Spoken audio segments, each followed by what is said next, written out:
அனைவருக்கும் வணக்கம். இந்த மேடையை நான் ரொம்ப முக்கியமான ஒரு மேடையாக பார்க்குறேன். நான் வெற்றி பெற்றவர்கள் மேடையில் நின்றுக்கிட்டு வெற்றி பெற்றவர்களை பற்றி பேசுவது என்பது எல்லாருமே விரும்பக்கூடிய ஒரு மேடையாக இருக்கும். அல்லது நிறைய பிரபலங்கள் இருக்கிற மேடையில் நம்மளும் ஒருத்தராக இருக்கிறது அதுவும் விரும்பக்கூடிய மேடையாக இருக்கும். ஆனால் இந்த மேடை ரொம்ப வித்தியாசமான ஒரு மேடையாக நான் கருதுகிறேன். அதற்கு ஒரு மிகப்பெரிய வாய்ப்பை ஏற்படுத்தி கொடுத்தது என்னுடைய மாப்பிள்ளை குகன் தான். ஏன்னா நான் பழகின காலத்தில் நிறைய அண்ணன் சொல்லி தான் நிறைய பேர்த்த சினிமாவில் கூப்பிடுவேன். நான் அதிகமாக மாப்பிள்ளைன்னு சொல்லி கூப்பிட்ட கேரக்டர் குகன். நான் பார்த்த கிட்டத்தட்ட 15 வருஷத்துக்கு முன்னாடி நான் பார்த்துருப்பேன்னு நினைக்கிறேன். அந்த கணத்திலிருந்து இந்த கணம் வரைக்கும் அவர்கிட்ட இருக்கிற அந்த உற்சாகமும் அண்ணன் பிரபாகரன் சொன்னது போல் அந்த சினிமா மேலே உள்ள காதலும் அவனை ஒரு நாடோடியாகவே இந்த சினிமா பல காலகட்டங்களை தூக்கி எறிஞ்சிருக்கு.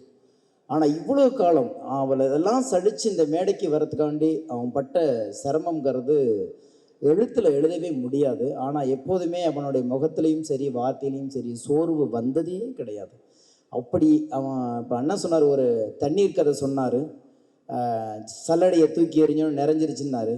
ஒரு ஜப்பானிய பழமொழி ஒன்று இருக்கிறது, தண்ணீரையும் சல்லடையால் அள்ளலாம், அது பனிக்கட்டியாகும் வரை பொறுமை இருந்தால். அந்த பொறுமை தான் இன்றைக்கு இந்த மேடையை குகனுக்கு கொடுத்துருக்கு. உணவே குகன் அவரை வாழ்த்த வந்திருக்கின்ற கருடானந்த சுவாமிகள் இப்போ தான் அறிமுகமானார். பயங்கர ஃப்ரெண்ட்லி ஆகிட்டோம் நாங்கள் 2 பேரும்.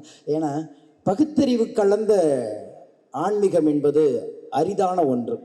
பேசும்போது பரவாயில்லை, எந்த வர்ணாசிரமத்துக்குள்ளும் மாட்டிக்கொள்ளாமல் மனிதர்களை மதிக்கக்கூடிய ஒரு ஆன்மீகம் ஐயா கருணானந்தம் இருக்கிறது. இந்த ஒரு மணி நேரம் அவங்க கூட பேசிக்கிட்டு இருந்தேன். ஒரு ரொம்ப பகுத்தறிவாளராகவும் இருக்கார், ஆன்மீகத்திலையும் ரொம்ப நேர்மையாக இருக்கார்.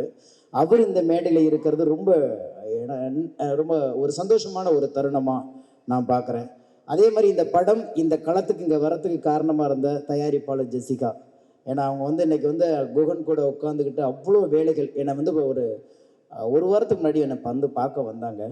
அப்போ சொன்னாங்க, மாப்பிள்ளை யாரை கூப்பிட்றனே தெரில, எல்லாம் தேர்தல் நேரமாக இருக்குனாங்க. நாங்களும் எல்லாரும் முயற்சி பண்ணோம். 2 விஷயம், ஒன்று தேர்தல் பிரபலங்களை பயமுறுத்தியது, இன்னொன்று கலைஞர் அரங்கம் பயமுறுத்தியது.